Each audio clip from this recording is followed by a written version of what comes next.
सपा प्रमुख अखिलेश यादव ने दिल्ली के लोगों के लिए एक चिट्ठी लिखी है जिसमें उन्होंने बड़ी ही भावुक अपील की है। उन्होंने चिट्ठी में लिखा, प्रिय दिल्ली वासियों, बची रहे जो अरावली तो दिल्ली रहे हरी भरी। अरावली को बचाना कोई विकल्प नहीं बल्कि ये तो संकल्प होना चाहिए। मत भूलिए कि अरावली बचेगी तो ही एनसीआर बचेगा। अरावली को बचाना अपरिहार्य है क्योंकि ये दिल्ली और एनसीआर के लिए एक प्राकृतिक सुरक्षा कवच है या कहें कि कुदरती ढाल है। अरावली ही दिल्ली के ओझल हो चुके तारों को फिर से दिखा सकती है, पर्यावरण को बचा सकती है। अरावली पर्वतमाला ही दिल्ली के वायु प्रदूषण को कम करती है और बारिश पानी में अहम भूमिका निभाती है। अरावली से ही एनसीआर की जैव विविधता बची हुई है। जो वेटलैंड गायब होते चले जा रहे हैं उन्हें यही बचा सकती है, गुम हो रहे परिंदों को वापस बुला सकती है। अरावली से ही एनसीआर का तापमान नियंत्रित होता है। इसके अलावा अरावली से एक भावनात्मक लगाव भी है जो दिल्ली की सांस्कृतिक ऐतिहासिक धरोहर का हिस्सा है। अरावली को बचाना दिल्ली के भविष्य को बचाना है, नहीं तो एक एक सांस लेने के लिए संघर्ष कर रहे दिल्ली वासी स्मॉग जैसे जानलेवा हालात से कभी बाहर नहीं आ पाएंगे। आज एनसीआर के बुजुर्ग, बीमार और बच्चों पर प्रदूषण का सबसे खराब और खतरनाक असर पड़ रहा है। यहाँ के विश्व प्रसिद्ध हॉस्पिटल और मेडिकल सर्विस सेक्टर बुरी तरह प्रभावित हुआ है।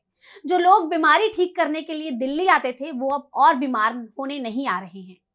यही हाल रहा तो उत्तर भारत के सबसे बड़े बाजार और आर्थिक केंद्र के रूप में भी दिल्ली अपनी अहमियत खो देगी। विदेशी तो छोड़िए, देश के पर्यटक भी यहाँ नहीं आएंगे। ना ही दिल्ली में कोई बड़ा इवेंट आयोजित होगा, ना ही कोई राजनीतिक, शैक्षिक, अकादमी, सामाजिक, सांस्कृतिक, साहित्यिक सम्मेलन आयोजित होगा, ना ही ओलंपिक, कॉमनवेल्थ या एशियाड जैसी कोई बड़ी खेल प्रतियोगिता आयोजित होगी। यहाँ का hotel, restaurant, taxi cab, guide, handicraft business, हर काम कारोबार और अन्य सभी आर्थिक सामाजिक गतिविधियां ठप हो जाने के कगार पर पहुंच गई हैं।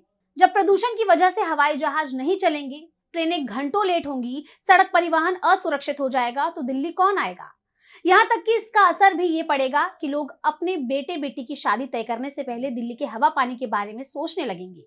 इसीलिए हर नागरिक के साथ हर स्कूल, कोचिंग, हर व्यापारी, हर कारोबार, हर दुकानदार, हर रेहड़ी पटरी वाले, हर घर परिवार तक को अरावली बचाओ अभियान का हिस्सा बनना चाहिए। हर चैनल, हर अखबार को यह अभियान चलाना चाहिए। जो लोग सरकार की चाटुकारिता कर रहे हैं वो भी समझ लें कि उनका स्वयं का जीवन भी खतरे में है। अरावली को बचाना मतलब खुद को बचाना है। अगर अरावली का विनाश नहीं रोका गया तो भाजपा की अवैध खनन को वैध बनाने की साजिश और जमीन की बेइंतहा भूख देश की राजधानी को दुनिया की प्रदूषण राजधानी बना देगी और लोग दिल्ली छोड़ने को बाध्य हो जाएंगे। इसीलिए आइए हम सब मिलकर अरावली बचाएं और भाजपा की गंदी राजनीति को जनता और जनमत की ताकत से हराएं। आपका अखिलेश।